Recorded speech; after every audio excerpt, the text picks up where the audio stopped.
알라와 하나님, 야훼는 같은 신입니다. 이 말을 처음 들었을 때 어떤 생각이 드셨나요? 놀라셨나요? 아니면 이미 알고 계셨나요? 많은 사람들이 이슬람교와 기독교, 유대교를 완전히 다른 종교라고 생각합니다. 서로 다른 신을 믿고 서로 다른 가르침을 따르며 때로는 서로 싸우기까지 하니까요. 그런데 놀라운 사실이 있습니다. 이 세 종교는 사실 같은 신을 믿습니다. 같은 이야기에서 시작했고 같은 선지자들을 인정하며 같은 경전의 일부를 공유합니다. 그렇다면 질문이 생깁니다. 왜 갈라진 걸까요? 원래 하나였던 믿음이 어떻게 세 개의 다른 종교가 된 걸까요? 그리고 왜 서로 싸우게 된 걸까요? 오늘은 이 질문에 대한 답을 찾아보려 합니다. 세계 인구의 절반 이상이 믿는 이 세 종교가 어떻게 같은 뿌리에서 시작해서 서로 다른 나무로 자라났는지 그 2000년 넘는 역사를 들여다보겠습니다. 전승에서는 대략 기원전 2000년기 무렵으로 거슬러 올라가는데 메소포타미아 지역에 아브라함이라는 인물이 등장합니다. 우르라는 도시에서 아브라함이 살았다고 전해지는데 당시 사람들은 여러 신을 믿었습니다. 태양신, 달신, 풍요의 신, 전쟁의 신 등 수많은 신들이 있었고 각 도시마다 자기들의 신이 있었습니다. 그런데 아브라함은 다른 신은 하나뿐이라는 믿음을 가지고 있었다고 합니다. 어느 날 그 하나의 신이 아브라함에게 말했다고 합니다. 고향을 떠나라고, 내가 보여줄 땅으로 가라고. 그러면 너를 큰 민족의 조상으로 만들겠다고 약속했습니다. 아브라함은 75살이었는데 자식도 없었고 앞날도 불확실했지만 그는 떠났습니다. 아내 사라와 가족을 이끌고 가나안 땅으로 갔는데 지금의 이스라엘과 팔레스타인 지역입니다. 그런데 가나안에 도착한 후에도 자식이 생기지 않았습니다. 세월이 흘렀지만 사라는 여전히 아이를 낳지 못했고 아브라함은 늙어갔습니다. 약속받은 큰 민족의 조상이 되려면 자식이 있어야 하는데 자식이 없었습니다. 사라가 제안했습니다. 자신의 이집트 출신 종 하갈을 아브라함에게 주겠다고, 하갈을 통해서라도 자식을 얻으라고 말했습니다. 당시 관습으로는 가능한 일이었고 아브라함은 그렇게 했습니다. 아브라함이 86살이 되었을 때 하갈이 아들을 낳았는데 이름을 이스마엘이라고 지었습니다. 아브라함은 드디어 아들이 생겨 기뻤습니다. 이스마엘이 바로 약속의 후손이라고 생각했습니다. 그런데 14년이 더 지난 후 아브라함이 100살이 되었을 때 놀라운 일이 일어났습니다. 사라가 임신을 한 것입니다. 100살의 아브라함과 90살의 사라에게 아들이 태어났는데 이름을 이삭이라고 지었습니다. 그런데 문제가 생겼습니다. 사라가 하갈과 이스마엘을 질투하기 시작했는데 이삭이 정식 아내의 아들이니 이스마엘보다 우선이어야 한다고 생각했습니다. 결국 사라는 아브라함에게 하갈과 이스마엘을 쫓아내라고 요구했습니다. 아브라함은 괴로워했는데 이스마엘도 자신의 아들이었기 때문입니다. 하지만 신이 말했다고 합니다. 하갈과 이스마엘을 보내되 이스마엘도 큰 민족의 조상이 될 것이니 걱정하지 말라고 위로했습니다. 하갈과 이스마엘은 사막으로 나갔고 물이 떨어져서 거의 죽을 뻔했지만 신이 구해줬습니다. 이는 이스마엘도 큰 민족의 조상이 될 것이라는 신의 계시였습니다. 바로 이 지점에서 갈림길이 생깁니다. 유대교와 기독교는 이삭의 후손을 중심으로 이야기를 이어가고 이슬람교는 이스마엘의 후손을 중심으로 이야기를 이어갑니다. 같은 아버지의 두 아들, 같은 신의 두 약속, 그런데 서로 다른 길을 간 것입니다. 유대교, 기독교, 이슬람교는 모두 아브라함을 자신들의 조상이라고 말합니다. 유대교는 그를 히브리 민족의 시조로 여기고 기독교는 믿음의 아버지라고 부르며 이슬람교는 이브라힘이라는 이름으로 존경합니다. 세 종교 모두 같은 사람에서 시작한 겁니다. 이삭의 아들 야곱에게는 12아들이 있었는데 이들이 이스라엘 12지파의 조상이 됩니다. 야곱의 후손들은 이집트로 이주했다가 노예가 되었고 전승에 따르면 모세라는 인물이 나타나서 그들을 이끌고 이집트를 탈출했습니다. 출애굽 사건인데 여러 가설이 있지만 대체로 기원전 13세기 전후로 논의됩니다. 시나이 산에서 모세는 신으로부터 십계명을 받았는데 이것이 율법의 시작이었습니다. 신과 이스라엘 백성 사이의 계약이었고 너희가 내 율법을 지키면 나는 너희를 선택받은 민족으로 삼겠다는 약속이었습니다. 이것이 유대교의 핵심입니다. 신과 맺은 계약, 선택받은 민족, 지켜야 할 율법.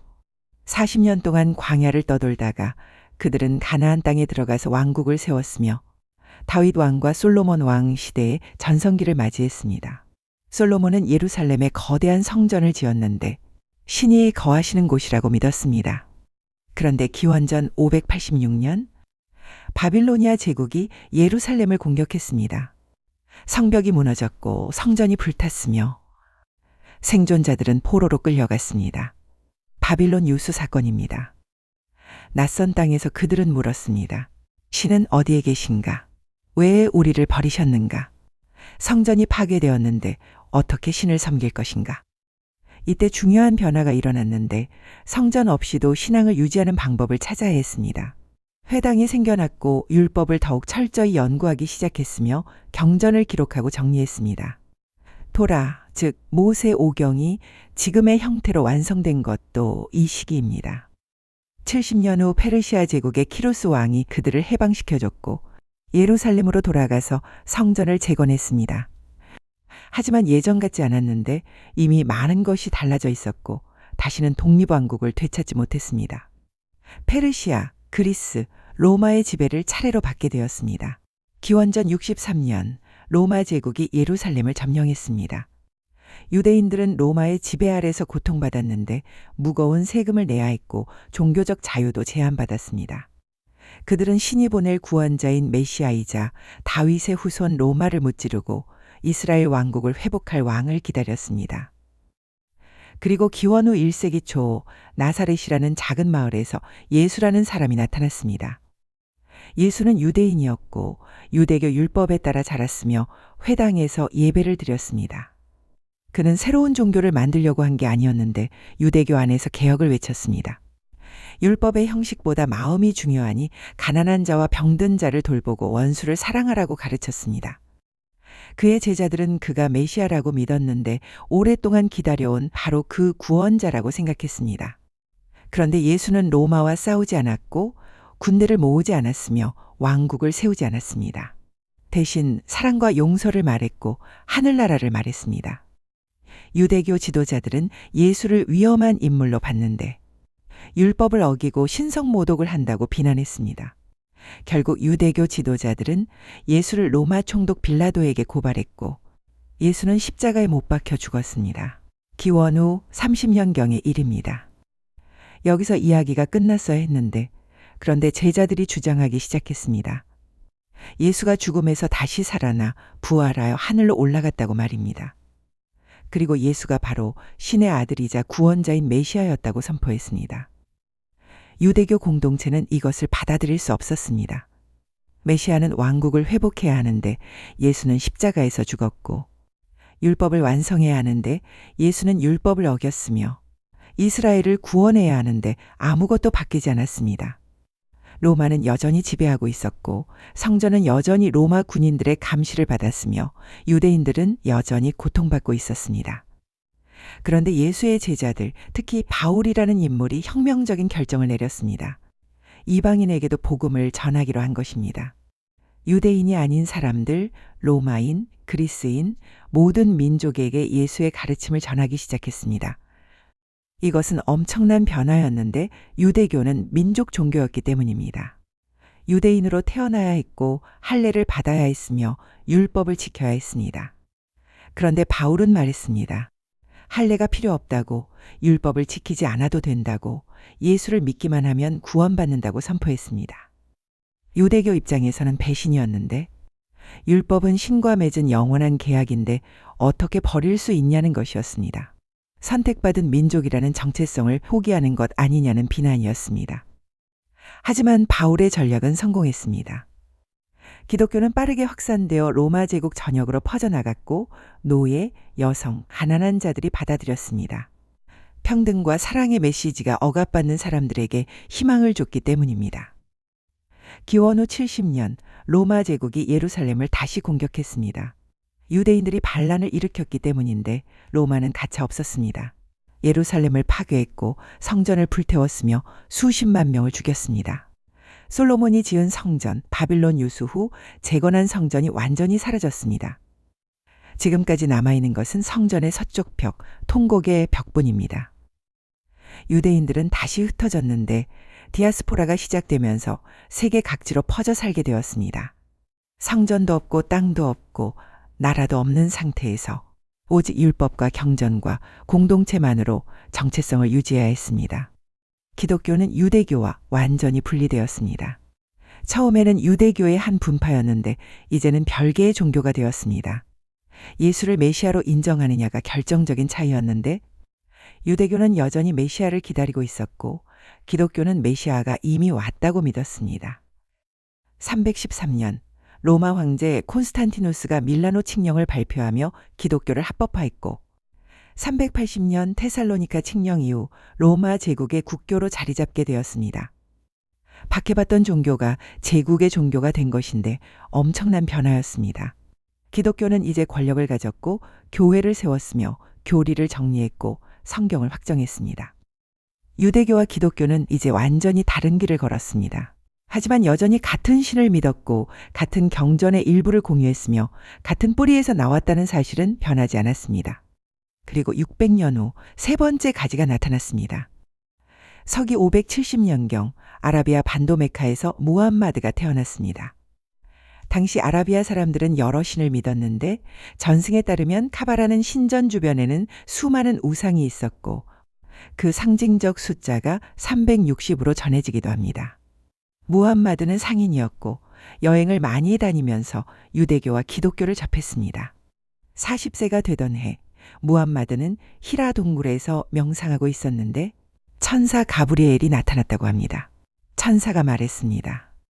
읽으라 창조하신 주님의 이름으로 라고 명령했습니다. 무함마드는 두려웠지만 계시를 받기 시작했는데 이것이 쿠란의 시작이었습니다. 이후 23년 동안 무함마드는 계속해서 계시를 받았는데 그 메시지의 핵심은 명확했습니다. 신은 오직 하나뿐이라는 것이었습니다. 당시 메카 사람들도 알라라는 말을 사용했지만 수많은 신들 중 하나로 여겼습니다. 하지만 무함마드가 전한 계시는 달랐는데 알라만이 유일한 신이고 다른 모든 우상은 거짓이며 모든 인간은 그 앞에 평등하다는 것이었습니다. 처음에는 소수만 믿었는데 메카의 권력자들이 박해했습니다. 우상 숭배로 먹고 사는 사람들이 많았기 때문에 무함마드의 가르침은 그들의 생계를 위협했습니다. 622년 무함마드는 추종자들을 이끌고 메디나로 이주했는데 이것이 이슬람력의 시작인 헤지라입니다. 메디나에서 무함마드는 종교 지도자이자 정치 지도자가 되었는데 공동체를 조직했고 율법을 만들었으며 군대를 이끌었습니다. 유대교 부족들도 메디나에 살고 있었는데 무함마드는 그들과 협력하려 했습니다. 무함마드는 유대교와 기독교를 인정했는데 같은 신을 믿는 형제 종교라고 생각했습니다. 쿠란에는 아브라함, 모세, 다윗, 솔로몬, 예수가 모두 선지자로 등장하는데 존경받아야 할 인물들이었습니다. 무함마드는 자신을 마지막 선지자라고 말했는데 신의 최종 계시를 전하는 사람이라고 주장했습니다. 처음에 무함마드는 예루살렘 방향으로 예배했는데 유대교와의 연속성을 강조하기 위해서였습니다. 하지만 메디나의 유대인들이 무함마드를 선지자로 인정하지 않자 무함마드는 예배 방향을 메카의 카바로 바꿨습니다. 이것이 유대교와 이슬람교의 결정적인 분리지점이었습니다. 630년 무함마드는 군대를 이끌고 메카를 정복했는데 카바 신전에 있던 우상들을 모두 파괴했습니다. 아라비아 반도 전체가 이슬람으로 통일되었고 무함마드는 종교적, 정치적 지도자가 되었습니다. 632년 무함마드가 죽었는데 후계자 문제로 분열이 시작되었습니다. 수니파는 공동체가 선출한 지도자를 따랐고 시아파는 무함마드의 혈통을 따랐는데 이 분열은 지금까지 이어지고 있습니다. 하지만 이슬람은 빠르게 확산되었습니다. 100년도 안 되어 스페인에서 인도까지 거대한 제국을 건설했는데 정복한 땅에서 유대교와 기독교를 만났습니다. 이슬람은 유대교와 기독교를 경전의 백성이라고 불렀는데 같은 신을 믿고 경전을 가진 사람들이라는 의미였습니다. 세금을 내면 신앙의 자유를 보장했는데 일반적으로 강제 개종을 하지 않았습니다. 다만 시대와 지역에 따라 관용의 폭과 현실은 크게 달랐습니다. 그런데 왜 세 종교는 서로 싸우게 되었을까요? 첫째, 진리의 독점 문제였습니다. 세 종교 모두 자신이 신의 최종적이고 완전한 계시를 받았다고 주장했는데, 유대교는 율법이 영원하다고 믿었고, 기독교는 예수가 유일한 구원자라고 믿었으며, 이슬람은 쿠란이 최후의 계시라고 믿었습니다. 서로 양보할 수 없었습니다. 둘째, 예루살렘 문제였습니다. 세 종교 모두 예루살렘을 성지로 여겼는데, 유대교에게는 성전이 있던 곳이었고, 기독교에게는 예수가 십자가에 못 박힌 곳이었으며, 이슬람에게는 무함마드가 승천한 곳이었습니다. 한 도시를 놓고 세 종교가 주장을 했으니 갈등이 생길 수밖에 없었습니다. 셋째, 정치적 권력 문제였습니다. 종교는 표면적으로는 신앙의 문제였지만 실제로는 땅과 권력, 경제와 안전을 둘러싼 정치적 이해가 늘 얽혀 있었습니다. 누가 땅을 지배하는가, 누가 세금을 거두는가, 누가 법을 만드는가가 종교와 연결되어 있었습니다. 1095년 교황 우르바누스 2세가 십자군을 소집했는데 이슬람으로부터 예루살렘을 되찾자고 호소했습니다. 수십만 명이 응답했고 200년 동안 여러 차례 십자군 원정이 이어졌습니다. 양측에서 수많은 사람이 죽었는데 예루살렘은 여러 번 주인이 바뀌었고 결국 이슬람이 지켰습니다. 종교는 갈등의 표면이었지만 실제로는 땅과 권력, 경제와 안전을 둘러싼 정치적 이해가 늘 얽혀 있었습니다. 유대인들은 양쪽 모두에게 박해를 받았는데 기독교 십자군은 예루살렘으로 가는 길에 유대인 공동체를 학살했고 이슬람 통치 아래서도 2등 시민으로 살아야 했습니다. 중세 유럽에서 유대인들은 개토에 격리되어 살았고 특정 직업만 가질 수 있었으며 정기적으로 추방당했습니다. 스페인에서는 1492년 모든 유대인이 추방되었고 동유럽에서는 포그롬이라는 집단 학살이 반복되었습니다. 20세기에는 홀로코스트가 일어났는데 나치 독일이 600만 명의 유대인을 조직적으로 학살했습니다. 인류 역사상 가장 끔찍한 종교적 박해였습니다. 1948년 이스라엘 국가가 건국되었는데 2000년 만에 유대인들이 자신들의 나라를 되찾은 것입니다. 하지만 팔레스타인 사람들이 살고 있던 땅이었기 때문에 새로운 갈등이 시작되었습니다. 이슬람과 유대교의 충돌은 지금도 계속되고 있습니다. 그렇다면 세 종교는 영원히 싸울 수밖에 없는 걸까요? 흥미로운 점은 역사 속에서 세 종교가 평화롭게 공존했던 시기도 있었다는 것입니다. 8세기에서 12세기 스페인의 이슬람 통치 시기, 황금 시대라고 불리는 때가 있었는데 무슬림, 유대인, 기독교인이 함께 살면서 문화와 학문을 발전시켰습니다. 서로의 경전을 번역했고 철학을 토론했으며 과학을 연구했습니다. 오스만 제국 시기에도 유대인과 기독교인이 상대적으로 안전하게 살 수 있었는데 밀레트 제도라는 자치 시스템이 있었기 때문입니다. 결국 문제는 종교 자체가 아니라 종교를 어떻게 해석하고 실천하느냐에 있었습니다. 같은 경전을 읽어도 어떤 사람은 사랑과 용서를 보고 어떤 사람은 증오와 배척을 보는 것입니다. 오늘 밤 세 종교의 역사가 우리에게 던지는 질문을 생각해 보십시오. 첫째, 같은 뿌리에서 나왔는데 왜 이렇게 달라졌는가? 결국 인간이 같은 이야기를 받아들이는 방식이 달랐기 때문입니다. 역사적 상황, 정치적 긴장, 공동체의 필요, 그리고 인간의 불안과 희망이 서로 다른 방향을 선택하게 만들었습니다. 둘째, 차이는 잘못인가? 아닙니다. 차이는 인간이 단 하나의 방식으로만 살아갈 수 없다는 것을 보여줍니다.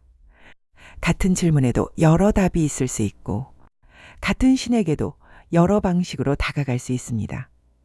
셋째, 갈등은 필연인가? 아닙니다. 역사는 공존의 사례도 보여줍니다. 서로를 존중하고 차이를 인정하고 공통점을 찾으려 노력할 때 평화는 가능했습니다.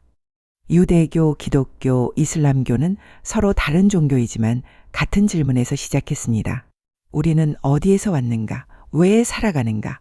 어떻게 살아야 하는가 하는 질문 말입니다. 종교는 신에 대한 이야기이면서 동시에 인간에 대한 이야기입니다. 이 이야기를 돌아보는 이유는 과거의 종교를 판단하기 위해서가 아니라 오늘 우리가 서로 다른 믿음과 생각을 어떻게 이해할 것인가를 고민하기 위함입니다. 하나의 뿌리에서 시작된 이야기가 갈라졌다는 사실은 결국 인간이 다양한 방식으로 의미를 찾아간다는 것을 보여줍니다. 그리고 그 차이를 이해하려는 시도 자체가 종교가 오랫동안 인간 곁에 존재해온 이유일지도 모릅니다. 다음 시간에도 인간의 내면을 비추는 또 한편의 지혜로 찾아뵙겠습니다. 구독과 좋아요는 이 철학의 여정을 이어가는 큰 힘이 됩니다. 오늘도 시청해 주셔서 감사합니다.